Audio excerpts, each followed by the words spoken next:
तो नारद जी ने जब शिव को प्रणाम करके कहा, मैंने काम को जीत लिया,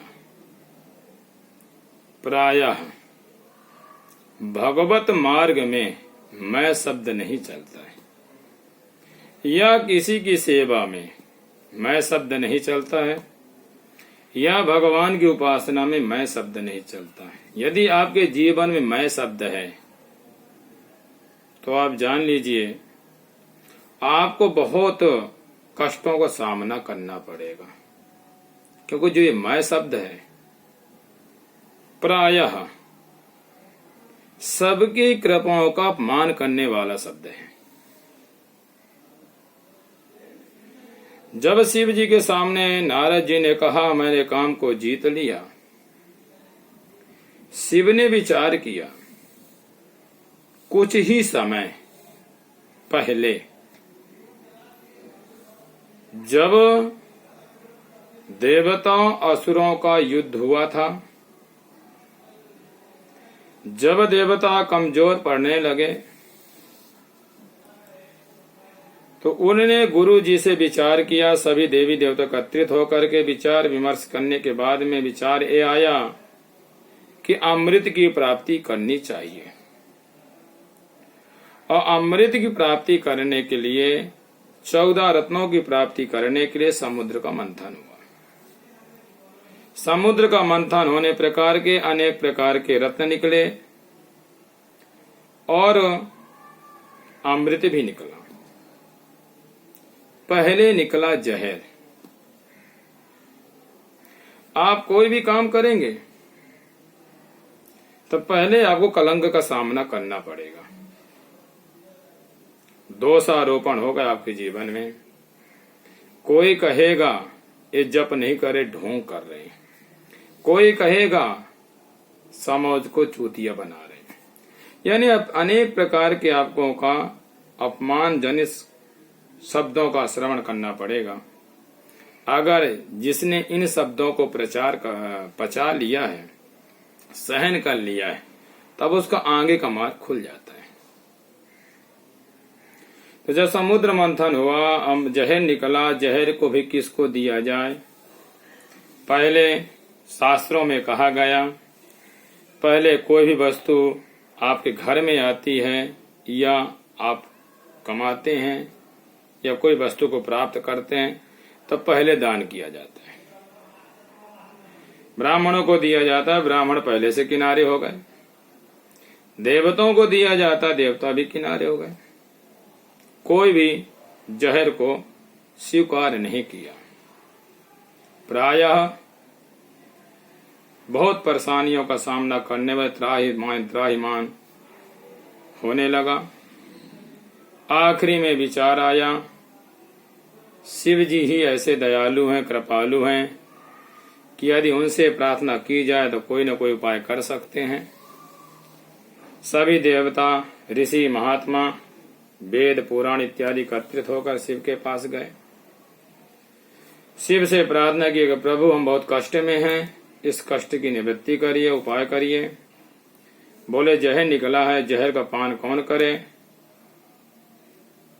शिव जी ने कहा चलो भाई, आपकी प्रार्थना, आपकी तपस्या को देख करके वो जहर को मैं पान कर सकता हूँ, क्योंकि शिव जी को जहर पचाने की ताकत थी, समर्थ थी, क्योंकि उनको अपने इष्ट पर विश्वास था।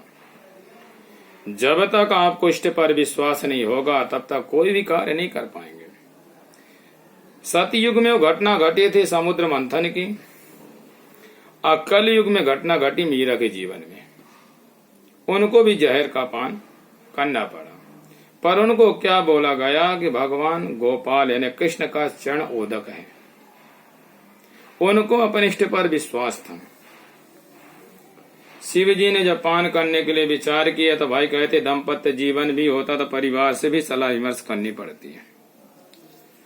शिव जी ने पार्वती अपने पत्नी सती से बोले, देवी हमारे जीवन में एक धर्म की बड़ी विडंबना, बड़ी परेशानी बढ़ रही है। जहर समुद्र मंथन में निकला है, उसका पान करने के लिए देवता, ऋषि, महात्मा, गंधर्व, अप्सराएं सब प्रार्थना कर रहे हैं, क्या मैं पान कर सकता हूं? पत्नी ने थोड़ा विचार किया कि बड़े देवता लोग बड़े स्वार्थी हैं, माल पानी मिलेगा तो अपने पास रखेंगे, कूड़ा कचड़ा मिले तो आपको देने लगे। बाद में शिव जी ने कहा, नहीं देवी, धर्म की स्थापना करने के लिए, आगे कुछ लीलाएं करने के लिए। पार्वती जी जानती थी कि शिव जी को पचाने की शक्ति है।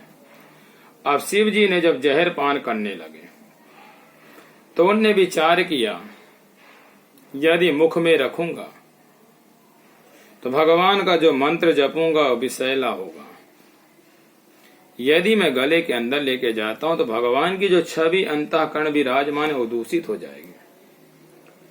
उनने फिर कंठ में धारण किया, जिनका नाम नीलकंठ, शिव जी का एक नाम पड़ा। आज हम भगवान की भक्ति पूजा करते हैं, हमारे आहार में कोई भी परिवर्तन नहीं होता। आपकी भक्ति फलीभूत कैसे हो सकती है? आप विचार करें।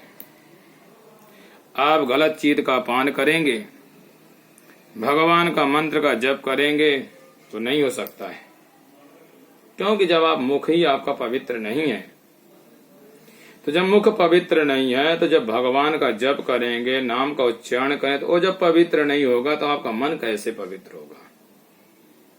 यदि आप ध्यान करने का विचार करते हैं तो आप ध्यान भी नहीं कर सकते। क्यों?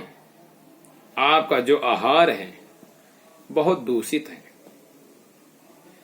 जब आपका अंदर जो हम पान करते हैं वो हमारे अंतःकरण को दूषित कर देता है, तो इतना कचरा जम जाता है, इतना द्वेष जम जाता है, इतनी गंदगी जम जाती है कि भगवान के छवि का हम दर्शन कैसे कर सकते हैं।